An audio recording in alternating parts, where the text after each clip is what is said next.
Positively Delivers, this is Dr. Gigi Sunga from My Can Change Project. Magandang Monday morning sa lahat ng mga delivers natin. And this is the first time po tayo mapanood sa YouTube channel. Thank you very much. Please subscribe. Click mo na po yan, Doc Gigi Sunga. So, bago tayo pumasok ngayon, morning, second vlog natin. Let's go share tayo. If you want, let's go share. Papagawa ko po kayo kasi ang available lang natin is I can change shirt. Okay? So, if you want this, message nyo lang po ako. And, so, ang topic natin, maganda ngayong umaga, explore investment. So, mamaya, mag-announce muna tayo. So, if you need career coach or life coach, so, message nyo lang po ako, 0939-5254-311. And if you want to advertise your business, kontakin nyo lang po ako. You can use my FB page, Dr. Gigi Sunga, or FB account, Gigi Sunga. Okay, so, yan, explore investment. If you cannot do business, so it's fine. It's okay.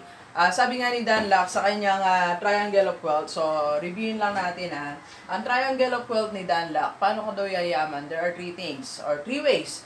So una, you should have high-paying skills. Or you can have your business, or you can have your investment. So, tatlong paraan yan para tayo yumaman o dumami yung ating pera. So, have a high-paying skills like be a speaker, yan, be a vlogger, or website designer, or content writer, editor, copywriter. So, marami pwedeng high-paying skills like photography. So, madami kang pwedeng skills na gawin. Just turn it into high-paying, okay? And the second is, pwede kang magkaroon ng negosyo. But there are people na maraming times na nag-business so hindi talaga pwede or wala sila talagang time, busy sa high-paying skills, it's okay. So, pwede siya mawala sa equation. Okay? So, kung mawala sa equation, dapat improve your investment or try to explore your investment. Okay? So, explore mo, ano bang pwede mong gawin sa investment?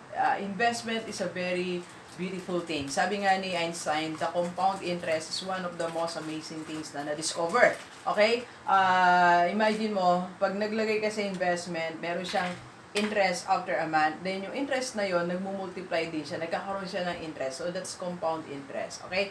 So, hanggang sa pati mga interest mo, nagiging napupunta sa capital, na lalagyan siya ng corresponding interest. Okay? So, that's why you have to explore investment. So, kung di ka pa nag-start ng investment, so, try to start exploring it. So, paano nga ba? Okay, so, brain na po natin Nakuha nyo na po ba? The Triangle of Wealth, high-paying skills, business, and investment. So, dito tayo ngayon sa investment. Okay, so, try to explore it sa investment. So, there are many types of investment. So, pwede ka, number one, sa mga real estate. Okay? So, if you have extra money now, mga 200,000, 300,000, so, kung maghanap ka ng mga binebenta, mga property, okay, na hindi naman masyadong mahal. Like, for example, in my case, so, naka-spot ako ng isang lupa na for only 200,000 pesos. Okay, 200,000. So, I bought it. So, then, maghintay lang tayo ng takdang panahon para mabenta natin siya at tumaas ang value niya. So, simple lang, di ba? Wala ka namang ginawang everyday transaction, mini-maintain, palinis mo lang naman yan, okay na Kahit one-time cleaning lang yan, once a year, kung nandyan lang yung lote, di ba? So, real estate is one. Okay? So, like, last week may kausap po ako, isang supervisor, meron siya ngayong mga, 6 units na apartment, meron din siyang, mga pinapaupahan mga pwesto, so, 20 years ago, binili niya yon parang lupa na parang walang chance sa buhay. Lupa lang na, parang walang magiging future that time, 20 years ago. Pero ngayon, napakamahal na ng rent sa kanya. So, di ba? Investment, real estate. So, pwede ka dyan maipagkwentuhan sa mga taong may binebenta. So, you try this kasi wala kang masyadong effort dito. Maglalabas ka lang ng pera. May mga pumapayag naman na installment, di ba?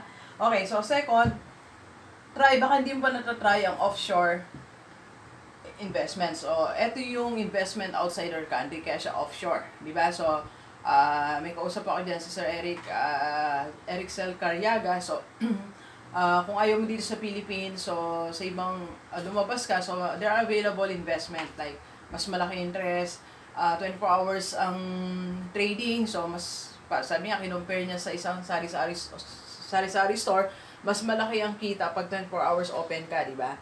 So, unlike kung 8 hours ka lang, 12 hours ka lang na open. Okay, so, and marami pa siyang advantage na sinabi sa offshore. So, you go back to my previous videos. Okay, so ano pa? You can try investment plus. Meron pa siyang insurance, di ba? So, like kung ang nire-recommend sa Sir Jason Solomon sa kanyang sa Sun Life. Okay, so pwede rin sa Manulife, pwede rin sa True Life. So, may investment plus insurance. So, baka hindi nyo pwede na-explore. Baka akala natin puro insurance lang. So, nag-evolve na rin sila ngayon. May mga kasama na rin po siyang investment. Okay? What else?